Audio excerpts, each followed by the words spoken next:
I'm actress comedian Shondalia White, and this is your I Can't Eat Shit quick tip. It's a quick tip. If you're like me and you get travel bowels when you travel across the country by plane, that constipation when you land, it can completely destroy a good trip. But I think I figured it out. Let's get into that.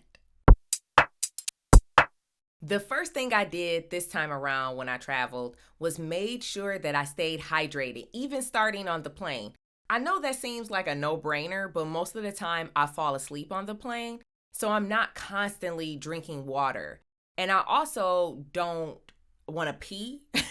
I don't want to pee all the time, so I won't drink a lot of water. I'll drink water before I get on the plane. I'll use the restroom, and then I won't start drinking water until I land, but it's not like where I'm catching up on water. So staying hydrated during the flight, before the flight, and after is going to help you after the fact.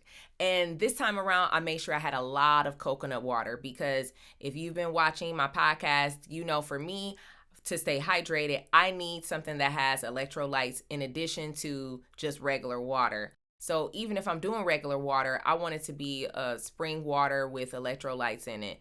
I found that actually helps me stay hydrated. Everyone is different. I'm sure maybe some people don't need that, but for me, I did. And so this time around, I made sure that I even purchased like a sports drink in the airport this time around when I couldn't find a coconut water, because sometimes people don't sell it at different airports. They don't sell it, but they always got sports drinks. So go ahead and grab a sports drink so you can have those electrolytes, and that should definitely help you out. The next thing I did was make sure I incorporated bone broth into my diet. And when I landed, I made sure that I had a big bowl of bone broth. Let me just tell you, if you can't buy bone broth at a store, because usually it comes in a really big jar, they have bone broth packets that you can travel with. I didn't know this. I just learned this recently.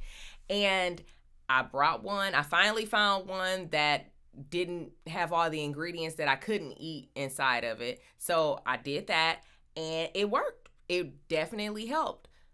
Full disclaimer, bone broth has a lot of sodium. So if you aren't making it by yourself, just be mindful. If you have maybe blood pressure issues or anything like that, it may not be the best for you, but I'm not sure what will be a substitute at this time, but just keep that in mind. But it definitely helped me. And I just want to read a couple things with this because it's high in sodium. It actually helps you stay hydrated, which I didn't know. And it can replenish your potassium and magnesium. That can also help your gut lining. So this is something I just learned. The next thing was have my meal, my main meal. And I wanted to do a salmon with a white rice this time because I've been reading that brown rice, which I usually eat, can actually hurt you more and give you more inflammation when you're dealing with constipation because of the fiber. Had no idea. So I was like, okay, I need something softer, something more gentle. So I went with the white rice with the salmon, and yes, it worked. So try it out. And the last thing I did was travel with strawberries, blueberries, and kiwi so I can break that food down after my meal.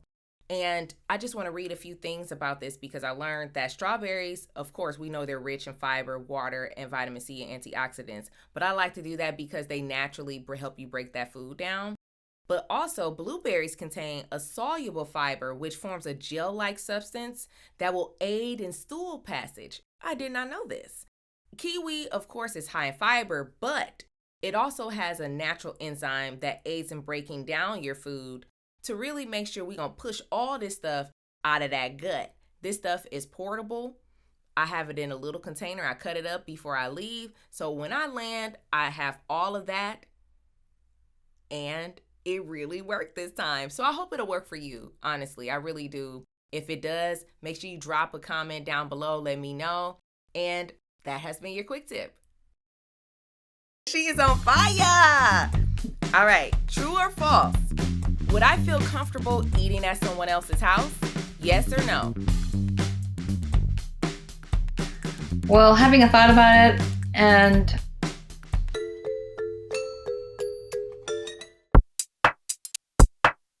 check out full episodes of I Can't Eat Shit podcast wherever you stream your podcast. You can also check me out on YouTube at Shondalia White, I Can't Eat Shit Podcast. I have an RSS feed if you just want to listen, or a watch list if you want to watch me. If you watch me, there's bonus material. There's another way to do that. My full cooking segment, where I teach you how to modify recipes based on my restrictions. They're oh so good, so make sure you check them out. And for season 2, we're modifying recipes inspired by my guests. They're doing commentary along with me, so you definitely don't want to miss that. You can also check me out on Instagram at I Can't Eat Shit Podcast or at Shondalia White. Check out my updates. Thank you so much. I'll see you next time.